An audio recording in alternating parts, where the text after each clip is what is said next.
नमस्कार। आज हम वापस से MSG 6 हिंदी साहित्य का भक्ति आंदोलन इसी पर बात करेंगे। तो जैसे हमने बताया कि सूरदास विषयक अध्ययन करते समय विद्वानों ने प्राय बल्लवाचार्य की इन पंक्तियों को उद्धृत किया है।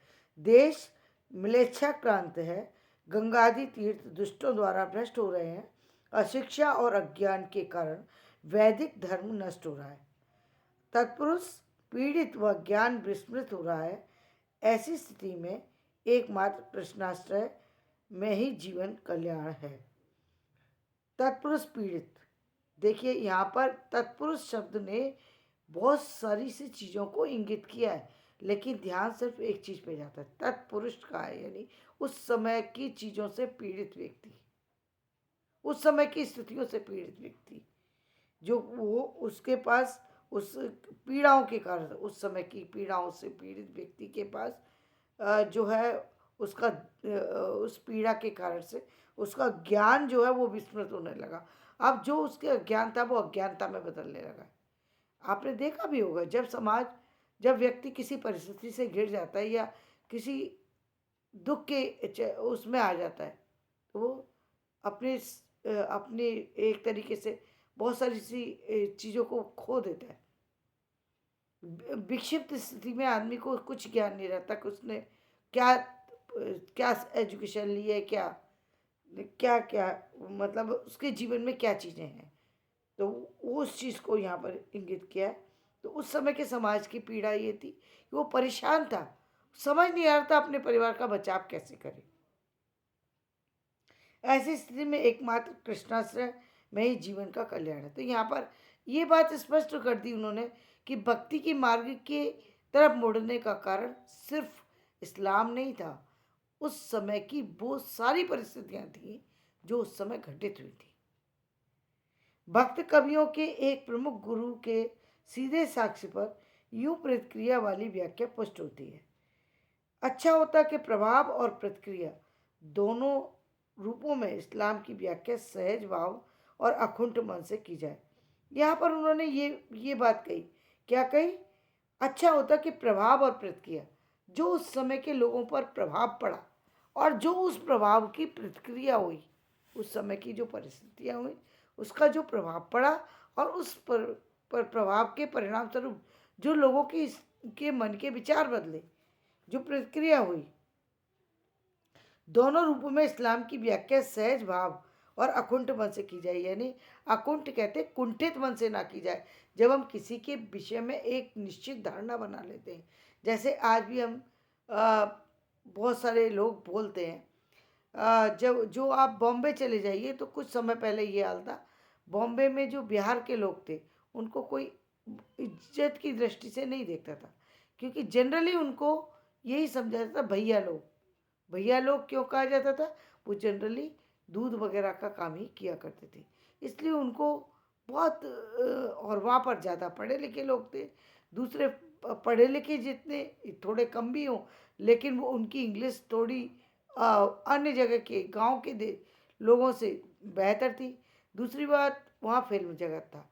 इन सारी चीज़ों के और फाइनेंशियली भी वहाँ के स्टेटस सिंबल को देखा जाए तो वहाँ पर आर्थिक रूप से संपन्न लोग थे। इसलिए इस बिहार से आने वाले लोगों को एक अलग दृष्टि से देखा जाता। दूसरे, उनकी जो कुछ आर्थिक रूढ़िवादिता थी, आर्थिक रूढ़िवादिता और जो उनकी सामाजिक रूढ़िवादिता और जो अशिक्षा थी, वो भी कहीं ना कहीं उनके इस काम में उनके साथ चल रही थी। यानी रूढ़िवादिता ये कि उनके घर में यदि किसी की डेथ हुई तो पूरा खानदान जो है वो पूरे बाल साफ करा देता था। अब ये ठीक है, अपने बुजुर्गों के लिए जो कहते हैं कि अपना जो बाल उतारने की जो एक परंपरा है वो निभानी चाहिए, लेकिन अब पूरा गांव ही उसको बाल को मुड़वाने बैठ जाए तो ये मतलब ये रेस्पेक्ट करना अलग चीज़ है, लेकिन कुछ भी करना वो गलत है। ये तो कुछ भी वाली स्थिति में हो गई। परिवार के लोगों को करवाना चाहिए, लेकिन सामाजिक स्थितियों के बदलाव के साथ, सामाजिक स्थितियों के बदलाव के साथ चीज़ों को बदला जाता है। अभी आपने देखा, अभी हाल ही में मोदी जी की माँ का निधन हुआ, मोदी जी ने अपने बाल दिए, वो समझ में आता है।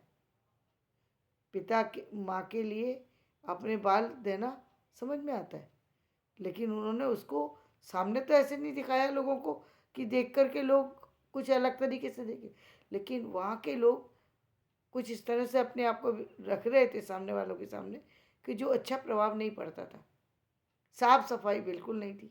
तो कुछ कुछ कारण कभी कभी ऐसे हो जाते हैं जिसके कारण से लोगों की के विषय में कोई एक धारणा पैदा हो जाती है। ये धारणा है, ये कुंठा है। अब ये यदि अब कभी बिहार के व्यक्ति के को यदि बॉम्बे के व्यक्ति से मिलना पड़े तो वो भी उनको उस दृष्टि से नहीं देख सकता, सम्मान की दृष्टि से। सच्चाई यही होगी, सच्चाई यही होगी। क्यों ये सच्चाई इसलिए होगी क्योंकि और कुंठित मन से जब आप उसके बारे में विचार करेंगे तो सही निर्णय कैसे देंगे। यानी किसी बात में निर्णय देने के लिए व्यक्ति को कुंठाओं से अलग हट करके सोचना होता है, तब वो किसी बारे में सही राय दे सकता है। किसी भी बारे में सही राय देने के लिए अपनी समस्याओं को, अपनी परिस्थितियों को पीछे हटाना पड़ता है, तब आप इस समाज के सारे चीज़ को सही ढंग से देख सकते हैं। जब तक आपने काला चश्मा पहन रखा है, सफ़ेद कैसे देखेंगे आप। सफ़ेद देखने के लिए तो सफ़ेद चश्मा पहनना ही होगा, सूरज की रोशनी भी आपको साफ नहीं दिखाई देगी। आगे चलते हैं। तब आचार्य शुक्ल और आचार्य द्विवेदी के बीच दिखने वाला ये मतभेद अपने आप शांत हो जाएगा। तब उनको ये समझ में आ जाएगा कि जो द्विवेदी जी, मतलब आचार्य प्रसाद द्विवेदी जी ने जो कहा है और आचार्य शुक्ल ने जो कहा है उसमें क्या अंतर है। ये बहुत बड़ी बात कह दी उन्होंने। भक्ति काव्य के विकास के पीछे बौद्ध धर्म का लोक मूलक रूप है और प्राकृतिक श्रृंगार की प्रतिक्रिया है, तो इस्लाम के सांस्कृतिक आतंक से बचाव की सजग चेष्टा है। इस्लामी प्रतिक्रिया वाली रामचंद्र शुक्ल की व्याख्या को कई बार अनजान में या कि शायद जानबूझकर विभ्रमित किया जाता है। हजारी प्रसाद द्विवेदी ने हिंदी साहित्य की भूमिका और उनके योग्य शिष्य नामवर सिंह ने गुरु प्रसंग में लिखित अपनी पुस्तक दूसरी परंपरा की खोज में इस्लाम के आगमन से उत्पन्न सांस्कृतिक आतंक की समस्याओं को हिंदुओं के लिए महज सरकारी नौकरियों न मिल पाने की चिंता के रूप में दिखाया। अब ये क्या है कि अब देखो यहाँ पर उन्होंने क्या कि जो सरकारी नौकरियां जो नहीं मिल पा रही थी, लोग उसके लिए लड़ रहे हैं। अरे सरकारी नौकरी या कोई भी नौकरी मिले, उसके लिए आप किसी दूसरे को जिम्मेदार नहीं ठहरा सकते। जिम्मेदारी आपकी अपनी है। क्या कह रही हूं मैं, जिम्मेदारी व्यक्ति की खुद की होती है। क्यों चाहिए आपको रिजर्वेशन किसी भी धर्म के लोगों को। देखिए एक समय ऐसा था जहां रिजर्वेशन देने की आवश्यकता थी, जबकि सारे समाज के लोग ही जहाँ पर कुछ पढ़े लिखे थे कुछ अनपढ़ थे। अभी की जो नई पीढ़ी आ रही है, अभी भी पुराने लोगों को यदि आप छूट देते हैं तो मुझे समझ में आता है, हाँ भाई वो लोग उतनी अच्छे ढंग से शिक्षा नहीं ले पाए हैं जितना नए समाज के बच्चे हैं। लेकिन नए लोग यदि ये कहते हैं कि रिजर्वेशन उनको मिलना चाहिए, मैं इससे बिल्कुल भी सहमत नहीं हूँ।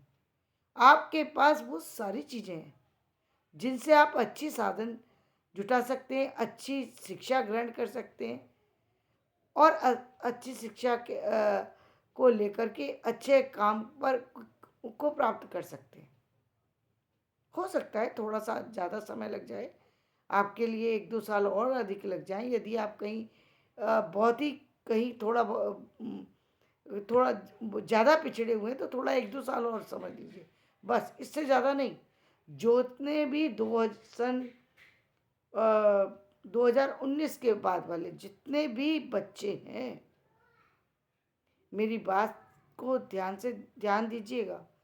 2019 के बाद के जितने बच्चे, उनको खुद से इस बात को कहना चाहिए, हम रिजर्वेशन से ली हुई नौकरी को नहीं लेंगे। आ क्योंकि आप सब वो बच्चे हैं जिन्होंने नए युग में शिक्षा ग्रहण की है, सारी नई चीजों में को जाना है। आपको किसी भी रिजर्वेशन की आवश्यकता नहीं होनी चाहिए, किसी भी छूट की आवश्यकता की गुंजाइश नहीं होना चाहिए, चाहे आप किसी भी धर्म के व्यक्ति हैं। जितने भी नए बच्चे, मैं इसको इसलिए नहीं कह रही आपको, मैं इसलिए कह रही हूं आप जागरूक हो जाइए, इतनी अच्छी स्टडी कीजिए कि हर भारत के हर बच्चे पर हमें गर्व हो, हर बच्चे पर। एक भी बच्चा ऐसा नहीं होना चाहिए जो किसी भी तरीके से शिक्षा में कम है, अपनी योग्यता में, शिक्षा में ही कम नहीं, योग्यता भी पूरी होनी चाहिए। शिक्षा के साथ लिटरेसी नहीं, एजुकेशन होना चाहिए, एजुकेट होना चाहिए। एजुकेट के लिए यानी सब तरह से पारंगत होना चाहिए। केवल आपके सब्जेक्ट की नॉलेज नहीं होना चाहिए, आपको सारे सब्जेक्ट की नॉलेज होना चाहिए।